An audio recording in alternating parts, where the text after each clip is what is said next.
सम्राट अशोक ने बौद्ध धर्म क्यों अपनाया? ये प्रश्न भारतीय इतिहास व हिंदू धर्म में एक बहुत बड़ा प्रश्न है कि आखिर सम्राट अशोक ने बौद्ध धर्म क्यों अपनाया। इसको लेकर हिंदू, बौद्ध व जैन धर्म के विभिन्न ग्रंथों व पुस्तकों में कई प्रकार की कथाएं व प्रमाण दिए गए हैं। इस घटना का न केवल हिंदू धर्म में बल्कि बौद्ध व जैन धर्म में भी अलग अलग उल्लेख मिलता है, क्योंकि अशोक के शासनकाल में ये तीनों धर्म ही प्रत्यक्ष रूप से प्रभावित हुए थे। इसके बारे में कई तरह की भ्रांतियां हैं जो कि आधा सत्य है।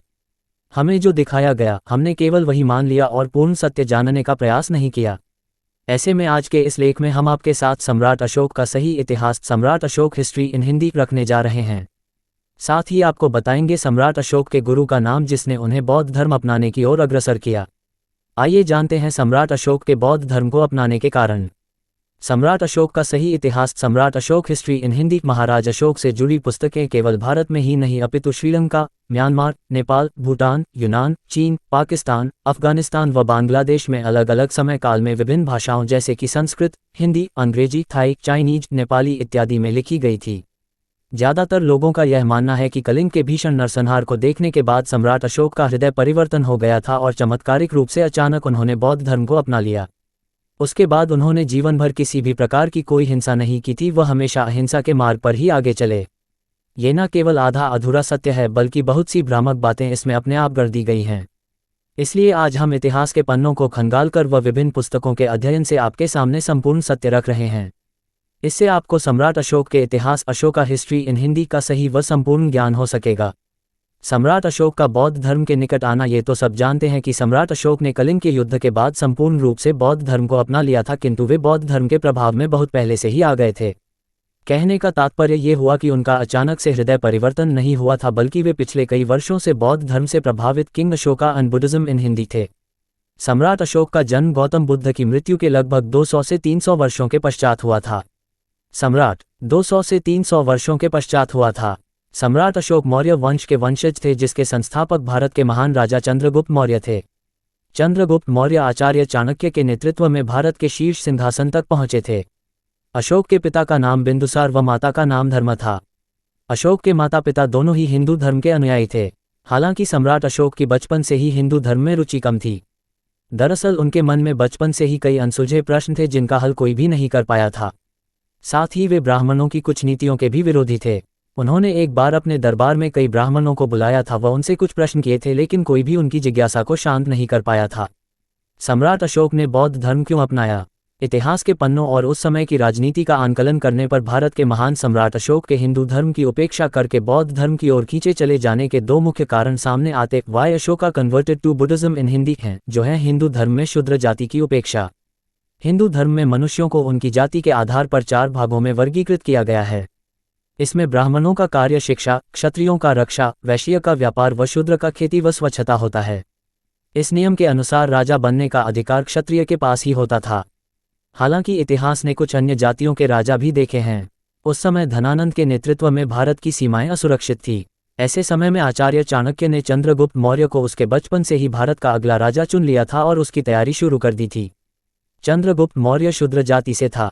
उसने आचार्य चाणक्य के नेतृत्व में धनानंद को अपदस्थ करके भारत की शीर्ष सत्ता पाली थी, किंतु अपने जीवन के अंतिम क्षणों में उन्होंने भी जैन धर्म को अपना लिया था।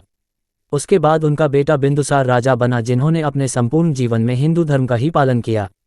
हालांकि बिंदुसार के बाद जब उनका पुत्र अशोक राजा बना तब उसकी इच्छाएं बहुत अधिक थी। वह अपने 99 भाइयों का वध करके भारत की शीर्ष सत्ता तक पहुंचा था और राजा बनने के पश्चात भी उसका नरसंहार कम नहीं हुआ था। हिंदू धर्म में अन्य जातियों की उपेक्षा शूद्र जाति को कम सम्मान मिलता था। यही एक मुख्य कारण रहा होगा कि सम्राट अशोक का अपनी जाति को कम सम्मान मिलना खटकता होगा और इसी से संबंधित प्रश्न वे धर्मगुरुओं से करते होंगे। बौद्ध भिक्षुओं, धर्मगुरुओं की राजाओं और प्रभावशाली लोगों पर नज़र। सम्राट अशोक के पैदा होने के 200 से 300 साल पहले ही महात्मा बुद्ध का जन्म हुआ था और उन्होंने ही हिंदू धर्म में से एक अन्य धर्म बनाया जिसका नाम था बौद्ध धर्म। महात्मा बुद्ध के जाने के पश्चात बौद्ध धर्म धीरे धीरे अपने पैर पसार रहा था, लेकिन ये गति बहुत ही धीमी थी। बौद्ध धर्म को पहचान दिलाने और तेजी से इसका विस्तार करने के लिए बौद्ध भिक्षुओं और धर्मगुरुओं की नज़र मुख्यतया भारत के छोटे मोटे राजाओं से लेकर बड़े राजा, प्रभावशाली व्यक्तियों इत्यादि पर रहती थी। वे समय समय पर किसी न किसी रूप में इन लोगों पर बौद्ध धर्म की छाप छोड़ने और उन्हें प्रभावित करने का प्रयास करते रहते थे। यदि कोई राजा या प्रभावशाली व्यक्ति उनसे प्रभावित होकर बौद्ध धर्म को अपना लेता था तो ऐसे में उस राज्य की प्रजा या उनके अनुयायियों को बौद्ध धर्म में परिवर्तित करना बहुत ही आसान कार्य होता था। बौद्ध धर्म को फैलाने का ये सबसे आसान उपाय हुआ करता था। इसी उद्देश्य से उन्होंने सम्राट अशोक की हिंदू धर्म से भीतरी घृणा का समय समय पर लाभ उठाया और उन्हें बौद्ध धर्म के प्रति आकर्षित किया। सम्राट अशोक के गुरु का नाम। जैसा कि हमने आपको ऊपर बताया कि बौद्ध धर्म के अनुयायियों ने प्रत्यक्ष या अप्रत्यक्ष रूप से भारत के कई राजाओं पर अपनी छाप छोड़ने का प्रयास किया था। उसी क्रम में उन्होंने सम्राट अशोक की छोटी आयु से ही उन पर प्रभाव डालना शुरू कर दिया था। अभी हम वह जानेंगे जब सम्राट अशोक अपनी बाल्यावस्था में पहली बार बौद्ध धर्म के संपर्क में आए थे। मुख्य रूप से सम्राट अशोक के गुरु के रूप में 2 बौद्ध व्यक्तियों ने उन्हें प्रभावित किया था। इसमें से एक बौद्ध भिक्षु उनका रिश्तेदार था तो दूसरा बौद्ध तीर्थ क्षेत्र में रहने वाला उपासक। आइए सम्राट अशोक के गुरु का नाम। सम्राट अशोक के गुरु का नाम भी इसके जरिए ही जान लेते हैं। जब अशोक बाल्यावस्था में थे तब एक बार वे पाटलिपुत्र की गलियों में भ्रमण कर रहे थे। उस समय उनका एक बौद्ध भिक्षु निग्रोध से संपर्क हुआ जो वहां की गलियों में भिक्षा मांग रहा था। निग्रोधा सम्राट अशोक के सबसे बड़े भाई और राजा बिंदुसार के सबसे बड़े पुत्र सुसीम का पुत्र था जो बचपन से ही बौद्ध धर्म से प्रभावित हो गया था। उसने हिंदू धर्म का त्याग कर बौद्ध भिक्षु बनने का निर्णय लिया था और तभी से ही वह राजपाट छोड़कर भिक्षा मांगने का कार्य करता था। अशोक उन्हें नहीं जानते थे क्योंकि जब निग्रोध ने बौद्ध धर्म को अपनाकर अपना घर छोड़ा था तब अशोक शायद पैदा भी नहीं हुए थे या बहुत छोटे रहे होंगे। निग्रोधा का अशोक से पाटलिपुत्र की गलियों में मिलना हुआ। उसने अशोक के सामने प्रत्यक्ष रूप से बौद्ध धर्म का प्रचार किया। इस तरह से सम्राट अशोक की बाल्यावस्था से ही उन पर बौद्ध धर्म का सकारात्मक प्रभाव पड़ गया। बहुत लोगों का यह मानना है कि बौद्ध अनुयायियों ने योजनाबद्ध तरीके से निग्रोधा को पहले बौद्ध अनुयायी बनाया। फिर अशोक का भविष्य के राजा बनने की संभावनाओं को ध्यान में रखकर उसके पास निग्रोधा को भेजा। उस समय अशोक निग्रोधा के व्यवहार से बहुत प्रभावित हुए और उन्होंने उनसे ज्ञान लेने का सोचा। तब निग्रोधा ने उन्हें बौद्ध धर्म के उपदेश दिए जिससे सम्राट अशोक बौद्ध धर्म के बारे में और जानने को उत्सुक हुए। उन्होंने प्रसन्नतापूर्वक निग्रोधा को बहुत सारा धन व स्वर्ण मुद्राएं उपहार में दी। इस भेंट के पश्चात अशोक की बौद्ध धर्म को और जानने की इच्छा बढ़ती चली गई। सम्राट अशोक की निग्रोध से हुई भेंट ने उन पर इतना गहरा प्रभाव डाला कि अब वे बौद्ध धर्म को जानने के लिए हमेशा उत्सुक रहते। अब अशोक युवावस्था में प्रवेश कर चुके थे। उन्होंने बौद्ध धर्म के बारे में और अच्छे से जानने व अपनी जिज्ञासा को शांत करने के उद्देश्य से पाटलिपुत्र में ही स्थित कुक्कुतारम बौद्ध तीर्थ स्थल में नियमित रूप से जाना शुरू कर दिया। वहां पर वे कई बौद्ध भिक्षुओं के संपर्क में आए व उनसे ज्ञान अर्जित किया। वहीं पर उनकी भेंट एक बौद्ध भिक्षु मोगालिपुत्ता तिस्सा से हुई जिसने उनके ऊपर आश्चर्यजनक रूप से गहरा प्रभाव डाला। तिस्सा ने कुछ ही समय में उनका हृदय परिवर्तन कर दिया जिसके प्रभावस्वरूप युवा अशोक बौद्ध उपासक बन गए। अभी तो आपने सम्राट अशोक का सही इतिहास सम्राट अशोक हिस्ट्री इन हिंदी जानना शुरू ही किया है, लेकिन अभी बहुत कुछ जानना बाकी है। इसे जानने के पश्चात आपके मन से यह भ्रांति भी दूर हो जाएगी कि अशोक ने बौद्ध धर्म को अपनाने के पश्चात अहिंसा का दामन थाम लिया था। सम्राट अशोक ने बौद्ध धर्म कब अपनाया? अशोक अपने पिता महाराज बिंदुसार की मृत्यु के बाद भारतवर्ष के सम्राट बने और अपने राज्य को और विस्तार देने के उद्देश्य से उन्होंने कई भयंकर युद्ध लड़े। उसी में एक सबसे भीषण युद्ध था कलिंग का युद्ध। इस युद्ध में 1 लाख सैनिकों व पशुओं को मौत के घाट उतार दिया गया था व 1.5 लाख से भी ज्यादा लोगों को बंदी बना लिया गया था। युद्ध समाप्ति के पश्चात जब सम्राट अशोक युद्ध भूमि में आए तब उन्होंने अपने आसपास व्यापक नरसंहार देखा। चारों ओर केवल मानव शरीर के कटे फटे अंग, शव पड़े थे और स्त्रियों, सगे संबंधियों की चीत्कार सुनाई दे रही थी। इस युद्ध के पश्चात कुछ ही दिनों में सम्राट अशोक ने पूर्णतया बौद्ध धर्म को अपना लिया था व हिंदू धर्म का त्याग कर दिया था। अब इतिहासकार कहते हैं कि कलिंग के युद्ध के पश्चात जब सम्राट अशोक ने मानव जीवन की हुई त्रासदी को देखा तो उन्होंने हिंदू धर्म को त्यागा और बौद्ध धर्म को चुना। अशोक ने बौद्ध धर्म कब अपनाया? ऐसा इसलिए क्योंकि बौद्ध धर्म में उन्होंने शांति का मार्ग देखा और अहिंसा का मार्ग चुना।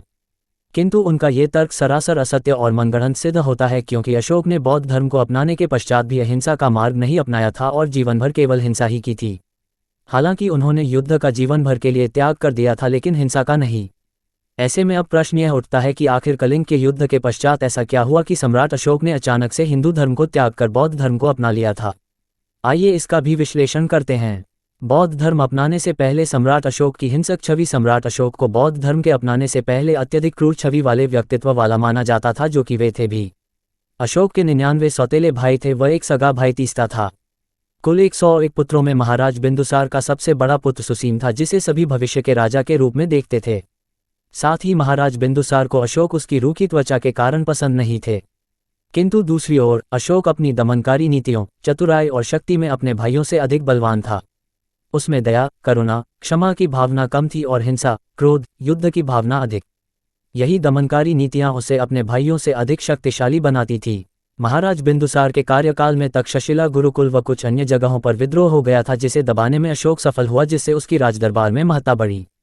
अपने पिता की मृत्यु के बाद सम्राट अशोक ने 4 वर्षों तक भीषण युद्ध किया। वह अपने सभी 99 सौतेले भाइयों को मौत के घाट उतार दिया, केवल अपने सगे भाई तीस्ता को छोड़कर। तत्पश्चात अशोक को भारतवर्ष का सिंहासन मिला। अशोक इतना क्रूर राजा था कि उसने राजधानी पाटलिपुत्र में एक ऐसा कारावास बनवा रखा था जिसे अशोक का नरक कहा जाता था। उसने कई लोगों की गर्दनें कटवा दी थी, वह अपनी रखेलों को भी जिंदा जलवा दिया था। इसी कारण उसका एक नाम चांडाल अशोक भी पड़ा था। उसकी हिंसक नीतियों व भीषण नरसंहार के कारण धीरे धीरे भारतवर्ष के कई राज्यों और उसकी राजधानी में ही रोष व्याप्त होने लगा था। प्रजा व सैनिकों में असंतोष की भावना बढ़ रही थी और राजदरबार से भी उन्हें अपदस्थ करने के षड्यंत्र शुरू हो चुके थे। अशोक के बौद्ध धर्म अपनाने के मुख्य कारण। अशोक ने बौद्ध धर्म क्यों अपनाया? अशोक ने बौद्ध धर्म क्यों अपनाया, इसके 2 कारण तो हमने आपको ऊपर बता दिए हैं। पहला तो ये कि वे हिंदू धर्म में अपनी शूद्र जाति की उपेक्षा से प्रसन्न नहीं थे और ब्राह्मणों से उनका रुष्ट होना सामान्य बात थी। साथ ही धर्म से संबंधित कुछ ऐसे प्रश्न थे जिनका उत्तर उन्हें हिंदू धर्म में नहीं मिल पाया था, या फिर वे उन उत्तरों से संतुष्ट नहीं हुए थे। दूसरा कारण ये था कि बौद्ध धर्म के अनुयायियों ने बचपन से ही सम्राट अशोक पर प्रभाव डालना शुरू कर दिया था। इसी क्रम में उनका बौद्ध धर्म के मठों में जाना और बौद्ध उपासक बनना भी आता है। इसका अर्थ ये हुआ कि कलिंग युद्ध से पहले ही वे बौद्ध धर्म के अनुयायी लगभग बन ही चुके थे, बस इसकी उन्हें सार्वजनिक रूप से घोषणा करनी थी।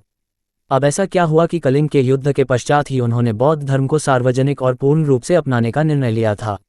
आइए अशोक के बौद्ध धर्म को अपनाने के पीछे की असली वजह जानते हैं। कलिंग का युद्ध एक बहुत बड़ा युद्ध था जिसमें भीषण नरसंहार हुआ था। इसमें कलिंग और पाटलिपुत्र दोनों की सेनाओं में जान माल का बहुत भारी नुकसान हुआ था। पाटलिपुत्र की प्रजा और सेना पहले से ही सम्राट अशोक से मन ही मन क्रोधित थी, लेकिन कलिंग के भीषण युद्ध के पश्चात ये रोष बहुत ज्यादा बढ़ गया था। ऐसे में भारत की शीर्ष सत्ता डगमगाने लगी थी और सम्राट अशोक के सिंहासन के विरुद्ध विरोध के स्वर तेज हो रहे थे। प्रजा व सैनिक युद्ध से तंग आ चुके थे। राजमहल में उन्हें अपदस्थ करने की योजनाएं जोरों पर चल रही थी। इसलिए अशोक का सत्ता में बने रहना मुश्किल होता जा रहा था। ऐसे में राजनीतिक दृष्टि से अनुमान लगाया जा सकता है कि उनके मार्गदर्शकों ने प्रजा और सेना का ध्यान इससे हटाने और सत्ता को स्थिर करने के लिए अशोक को बौद्ध धर्म अपनाने और युद्ध नहीं करने का मार्ग सुझाया। अपनी सत्ता को बचाए रखने के साथ साथ प्रजा और सेना के रोष को समाप्त करने का इससे अच्छा और कोई मार्ग हो ही नहीं सकता था। इसी क्रम में उन्होंने प्रजा का ध्यान भटकाने के उद्देश्य से बौद्ध धर्म को अपनाने की घोषणा कर दी। साथ ही अहिंसा का पाठ पढ़ाकर जीवन भर युद्ध न करने की प्रतिज्ञा ली, क्योंकि एक और भीषण युद्ध उनके राज्य में अराजकता पैदा कर देता और सत्ता उनके हाथ से निकल जाती। ऐसे में उन्होंने राजनीतिक सूझबूझ का परिचय देते हुए और पहले से ही बौद्ध धर्म से प्रभावित होने के कारण हिंदू धर्म को त्यागा और बौद्ध धर्म को अपनाया। सत्ता पर ब्राह्मणों का भी प्रभाव था और वे राजा के बाद दूसरे बड़े पदों पर आसीन थे। ऐसे में उनके प्रभाव को कम करने और सत्ता को स्थिर बनाए रखने के लिए उन्होंने प्रजा व सेना के बीच ये संदेश प्रसारित करवाया कि सम्राट अशोक ने बौद्ध धर्म इसलिए ही अपनाया है ताकि वे भविष्य में कभी युद्ध ना करें। इसी कारण उन्होंने जीवन भर युद्ध ना करने की प्रतिज्ञा ली। प्रजा और सेना उनके बार बार युद्ध करने की नीति से ही मुख्य रूप से परेशान थी। इसलिए बौद्ध धर्म को अपनाकर यदि वे युद्ध नहीं करते हैं तो प्रजा ने इस निर्णय को सहर्ष स्वीकार कर लिया और ब्राह्मण कुछ नहीं कर पाए। एक और कारण ये भी था कि समय समय पर बौद्ध उपासकों के द्वारा उनके मन में हिंदू धर्म के प्रति घृणा को बढ़ावा दिया गया और इसके लिए उनका शूद्र जाति से होने का लाभ उठाया गया। इन्हीं सब कारणों को ध्यान में रखते हुए सम्राट अशोक ने कलिंग के भीषण युद्ध के पश्चात अस्थिर और डगमगा रही भारत की शीर्ष सत्ता को फिर से मजबूत किया और सत्ता अपने हाथ में बनाए रखी। उन्होंने इसके बाद जीवन भर कोई युद्ध नहीं किया, लेकिन हिंसा का त्याग नहीं किया। इसका उदाहरण बौद्ध धर्म को अपनाने के पश्चात उनके कार्यों और बनाई गई नीतियों को देखकर मिल जाता है। आइए उसके बारे में भी जान लेते हैं। बौद्ध धर्म को अपनाने के बाद सम्राट अशोक की हिंसक नीतियां। प्रजा व सैनिकों में व्याप्त होते रोष व युद्ध में हो रही जानमाल की हानि के कारण सम्राट अशोक ने भविष्य में कोई भी युद्ध न करने का निर्णय लिया था। इसी के साथ वे पूरे भारतवर्ष में बौद्ध धर्म के प्रचार प्रसार में लग गए। Ashoka and spread of Buddhism in Hindi थे। इसके लिए उन्होंने अपने पुत्र महेंद्रा व पुत्री संघमित्रा को उत्तर व दक्षिण दिशाओं की यात्रा पर भेजा। बौद्ध धर्म के प्रचार का अनुमान आप इसी से लगा सकते हैं कि अपने कार्यकाल में अशोक ने पूरे भारतवर्ष में 84,000 से भी ज्यादा बौद्ध स्तूपों का निर्माण करवाया था। अब हम आपके सामने सम्राट अशोक के इतिहास अशोका हिस्ट्री इन हिंदी के कुछ और पन्ने खोलने जा रहे हैं। ये पन्ने उन बनी बनाई प्रसिद्ध बातों की पोल खोलकर रख देंगे जो कहते हैं कि सम्राट अशोक बौद्ध धर्म को अपनाने के बाद अहिंसक हो गए थे। सम्राट अशोक के कार्यकाल में ही बौद्ध धर्म श्रीलंका, नेपाल, भूटान, म्यांमार, अफगानिस्तान, चीन, तिब्बत इत्यादि देशों में फैलाया गया। इसके लिए उन्होंने अपनी पूरी शक्ति लगा दी थी और हर जगह लोगों को बौद्ध धर्म अपनाने के लिए प्रत्यक्ष या अप्रत्यक्ष रूप से विवश किया गया था। जैसे कि बौद्ध धर्म को अपनाने के कारण उन्होंने जानवरों को खाने व पेड़ों को काटने पर कठोर प्रतिबंध लगा दिया था। जो भी इसका उल्लंघन करते हुए पाया जाता था उसे कठोर दंड दिया जाता था। अशोक की सबसे बड़ी गलती यह रही कि उन्होंने लोगों को अहिंसक बनाने के लिए भी हिंसक तरीकों का प्रयोग किया व अन्य धर्म को मानने वालों का पतन शुरू किया। उनके काल में लोगों को मांस खाने या पेड़ को काटने पर कठोर सजाएं दी जाने लगी। इसी के साथ वे ब्राह्मणों व प्रभावशाली व्यक्तियों की आवाज़ को दबाने लगे। जैन धर्म के अनुयायियों पर भी अशोक ने अत्यधिक अत्याचार किया। एक प्रमाण के अनुसार उन्होंने बौद्ध धर्म विरोधी 18,000 लोगों को एक बार में ही मौत की सजा सुना दी थी। बौद्ध धर्म के अनुयायियों ने उनके मन में अन्य धर्मों के प्रति इतनी घृणा भर दी थी कि एक बार उन्होंने जैन संतों का कटा सिर लाने पर एक स्वर्ण मुद्रा का इनाम रख दिया था। उनके इस आदेश पर पूरे भारतवर्ष में जैन संतों की व्यापक मारकाट हुई। हर जगह सैनिक और प्रजा के लोग जैन संतों का सरेआम गला काट देते और बदले में एक स्वर्ण मुद्रा का उपहार पाते। इससे जैन धर्म के उपासकों में अत्यधिक डर की भावना आ गई। अशोक ने अपना यह आदेश तब वापस लिया जब किसी ने गलती से उनके ही सगे भाई तीस्ता का सिर धड़ से अलग कर दिया था। दरअसल तीस्ता भी एक जैन उपासक थे। उनके अत्याचार केवल बौद्ध धर्म तक ही सीमित नहीं थे अपितु हिंदू धर्म पर भी उन्होंने कई अत्याचार किए। जो भी बौद्ध धर्म के विरुद्ध कुछ भी बोलता या करता, फिर चाहे वह कलाकार हो, बौद्ध धर्म के विरुद्ध कुछ भी बोलता या करता, फिर चाहे वह कलाकार हो, मूर्तिकार हो, प्रभावशाली व्यक्ति हो, शिक्षक हो या कोई अन्य, उसे उसके परिवार समेत घर में जलाकर मार डाला जाता था। इसलिए अंत में एक बार पुनः अपनी बात को दोहराते हुए हम आप सभी के मन से यह शंका या भ्रम दूर करना चाहते हैं कि सम्राट अशोक के हृदय परिवर्तन होने या अहिंसा का मार्ग अपनाने की बात केवल एक मनगढ़ंत है। उनका हिंदू धर्म को त्याग कर बौद्ध धर्म को अपनाना पूर्ण रूप से एक राजनीतिक चाल थी। निष्कर्ष, आज के इस लेख के माध्यम से आपने सम्राट अशोक का सही इतिहास, सम्राट अशोक हिस्ट्री इन हिंदी जान लिया है। इसे पढ़कर आपको अवश्य ही यह पता चल गया होगा कि आखिरकार सम्राट अशोक ने बौद्ध धर्म क्यों अपनाया व उनके गुरु का क्या नाम था जिसने उन्हें इस मार्ग पर आगे बढ़ाया। आशा है दी गई जानकारी से आपको सम्राट अशोक के सही इतिहास के बारे में जानने और उसे समझने में सहायता मिली होगी। सम्राट अशोक के इतिहास से संबंधित प्रश्नोत्तर प्रश्न। सम्राट अशोक के पहले कौन सा धर्म था? उत्तर, सम्राट अशोक का पहले का धर्म हिंदू था। वे हिंदू धर्म के शूद्र राजा थे जिनके पिता का नाम बिंदुसार व दादा का नाम महान महाराज चंद्रगुप्त मौर्य था। प्रश्न, सम्राट अशोक के पूर्वज कौन थे? उत्तर, सम्राट अशोक के पूर्वज महाराज चंद्रगुप्त व बिंदुसार थे। आचार्य चाणक्य के सानिध्य में चंद्रगुप्त मौर्य भारत के महाराज बने थे। उनके पुत्र का नाम बिंदुसार था तथा बिंदुसार का पुत्र अशोक था। प्रश्न, सम्राट अशोक कैसे राजा थे? उत्तर, सम्राट अशोक मौर्य साम्राज्य के तीसरे व प्रमुख राजाओं में से एक थे। हालांकि उनकी अति हिंसक नीतियों के कारण मौर्य साम्राज्य की नींव बहुत कमजोर पड़ गई थी। प्रश्न, अशोक का दूसरा नाम क्या था? उत्तर, अशोक का दूसरा नाम देवानाम्प्रिय या देवानाम्प्रिय था। इसी के साथ ही उन्हें अशोक दी ग्रेट के नाम से भी जाना जाता है। प्रश्न, अशोक हिंदू है या बौद्ध? उत्तर, अशोक जन्म से तो हिंदू धर्म को मानने वाले थे और उनके पूर्वज भी इसी धर्म से संबंध रखते थे। हालांकि कलिंग युद्ध के पश्चात उन्होंने आधिकारिक तौर पर बौद्ध धर्म अपना लिया था। प्रश्न, क्या अशोक गौतम बुद्ध थे? उत्तर, नहीं, अशोक गौतम बुद्ध नहीं थे। हालांकि बौद्ध धर्म के प्रचार प्रसार में उनका योगदान स्वयं गौतम बुद्ध से भी बहुत अधिक था। बौद्ध धर्म में अशोक का नाम बहुत ही सम्मान के साथ लिया जाता है। सूचना सिर्फ मान्यताओं और जानकारियों पर आधारित है। यहाँ ये बताना जरूरी है कि यह मेरा वीडियो किसी भी तरह की मान्यता, जानकारी की पुष्टि नहीं करता है। किसी भी जानकारी या मान्यता को अमल में लाने से पहले संबंधित विशेषज्ञ से सलाह लें। धन्यवाद।